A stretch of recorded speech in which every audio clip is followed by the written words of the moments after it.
Hello student, good evening. मैं आपका Bhanu sir और आज हम लोग क्लास 8 का एक टॉपिक पढ़ने जा रहे हैं जो कि है फोर्स एंड इट्स प्रेशर।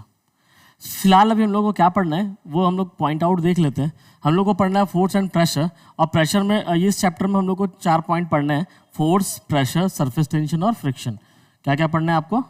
पहला पढ़ना है आपको फोर्स के बारे में, दूसरा पढ़ना है आपको प्रेशर के बारे में, तीसरा पढ़ना है सरफेस टेंशन के बारे में और चौथा पढ़ना है फ्रिक्शन के बारे में। बहुत सारे बच्चों के क्लासेस में क्या है कि फ्रिक्शन ये एक अलग चैप्टर ही है। ठीक है, ये एक अलग चैप्टर ही है, तो हम लोग उसको देखेंगे, हम एक ही में सारा कवर कर देंगे।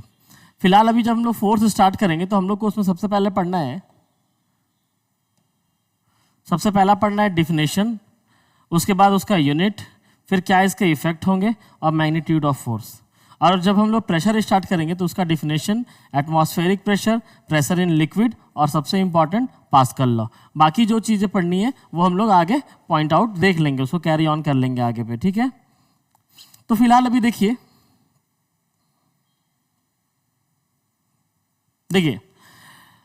ये इस स्लाइड में बहुत सारे बच्चे बहुत अलग अलग एक्टिविटीज़ कर रहे हैं, राइट।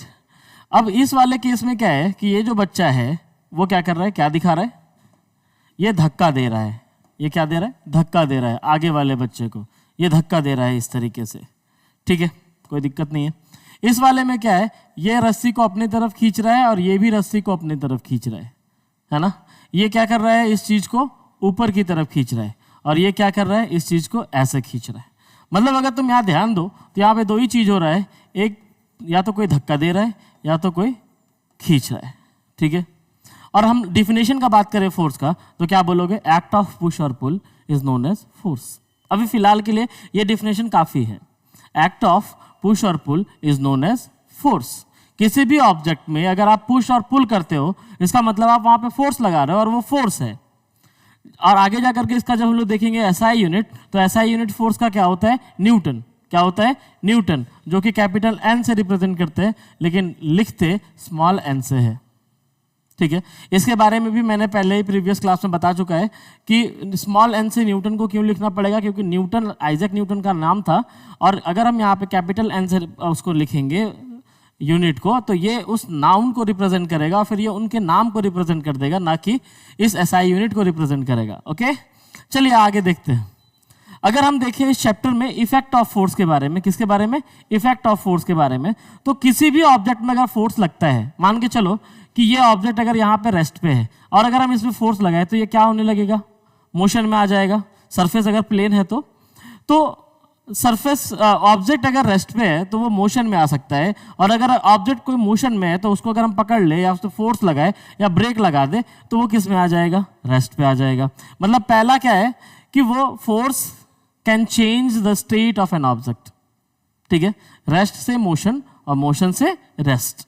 दूसरा क्या है कि अगर कोई ऑब्जेक्ट है मूव कर रहा है और मूव कर रहा है, उस पर अगर फोर्स लगा दे तो हो सकता है उसका स्पीड बढ़ जाए, और अगर उसके अगेंस्ट में फोर्स लगा दे तो हो सकता है उसका स्पीड क्या हो जाए? घट जाए। मतलब force can change the speed of an object. Force क्या कर सकता है? ऑब्जेक्ट के स्पीड को क्या कर सकता है? चेंज कर सकता है।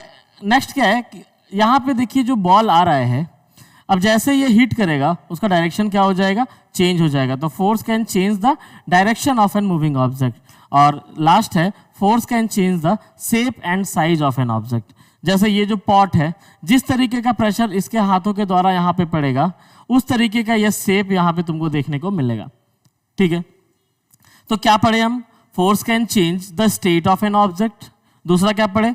Force can change the direction of moving object. फिर क्या पढ़े? Force can change the speed of moving object. और लास्ट क्या है? Force can change shape and size of an object. ठीक है, अब आगे हम लोग को पढ़ना है टाइप्स ऑफ फोर्स। क्या पढ़ना है आगे हम लोग को? Types of force. Types of force. और फोर्स के कितने टाइप्स होते हैं? 2, कॉन्टैक्ट फोर्स और non contact force. Contact force और non contact force. Contact force का मतलब क्या है? उस ऑब्जेक्ट में एक्चुअल कॉन्टैक्ट होने का जरूरत है। जैसे हमको ये पेन उठाना है या फिर ये स्टाइलस को पकड़ना है तो हमको क्या करना पड़ेगा? इसको एक्चुअल में पकड़ना पड़ेगा। ठीक है, तो जब दो ऑब्जेक्ट का एक्चुअल कॉन्टैक्ट होगा और वहां पे अगर कोई फोर्स लग रहा है तो हम क्या बोलेंगे? Contact force. और अगर नहीं हो रहा है तो हम क्या बोलेंगे? Non contact force. Contact force में एक है मस्कुलर फोर्स, दूसरा क्या है फ्रिक्शनल फोर्स, एक और आप चाहे तो ऐड कर सकते हैं, वो क्या होगा मैकेनिकल फोर्स। ठीक है, डिफिनेशन भी आपको पता है, फोर्स एक्सर्टेड बाय मसल्स। और एक फ्रिक्शनल फोर्स क्या है, ये एक फोर्स है जो opposite to the direction of motion लगता है, opposite to the direction of क्या लगता है, मोशन लगता है। जैसे कोई बच्चा है, ये आगे की तरफ चल रहा है, तो फ्रिक्शन कहाँ लगेगा, पीछे की तरफ लगेगा, लेकिन किस जगह पे लगेगा, सरफेस पे लगेगा। और मैकेनिकल फोर्स को क्या बताया, the force exerted by machine, machine के कारण जो फोर्स लगेगा उसको क्या बोलेंगे आप, mechanical force. Non contact force में थोड़ा सा देखिए, इसमें पहला क्या है ग्रेविटेशनल फोर्स, दूसरा क्या है इलेक्ट्रोस्टैटिक फोर्स, और तीसरा क्या है मैग्नेटिक फोर्स। ग्रेविटेशनल फोर्स का कहने का मतलब है force exerted by earth, force exerted by earth on any object. दूसरा क्या है electrostatic, force exerted by charge. Electrostatic का मतलब क्या होता है, चार्ज एट रेस्ट।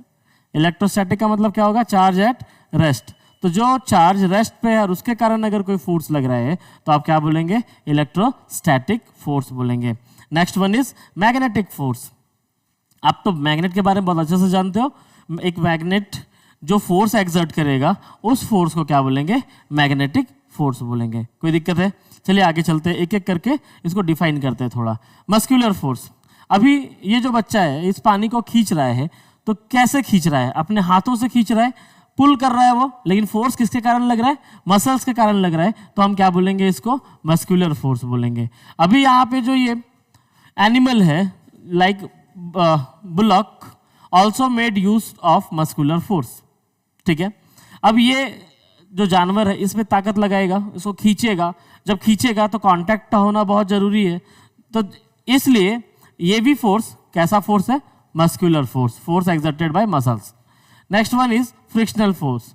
जब आप साइकिल चलाते हो, जब आप पैडलिंग करते हो और जब पैडलिंग करना छोड़ देते हो, तो क्या आप उसी स्पीड से चलते रहते हो, नहीं ना, आप कुछ दूर के बाद रुक जाते होंगे, है ना। तो ये जो आप रुक रहे हैं इसका रीजन क्या है कि आपके व्हील्स और जो सरफेस है उसके बीच में एक फोर्स लग रहा है। वो फोर्स कौन सा फोर्स है, फ्रिक्शनल फोर्स है, जो opposite to the direction of motion. अगर इधर आप जा रहे हो तो फ्रिक्शन किधर लग रहा है, उसके अपोजिट डायरेक्शन में, और वो फ्रिक्शन के कारण क्या हो रहा है, वो ऑब्जेक्ट रुक जा रहा है। सेम कंडीशन इस फुटबॉल में भी है कि अगर आप फुटबॉल को किक करोगे तो फुटबॉल भी कुछ दूर के बाद क्या होगा, जाकर के रुक जाएगा।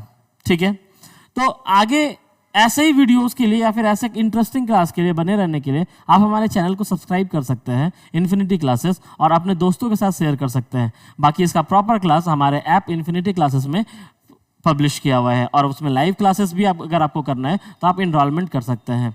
Thank you so much.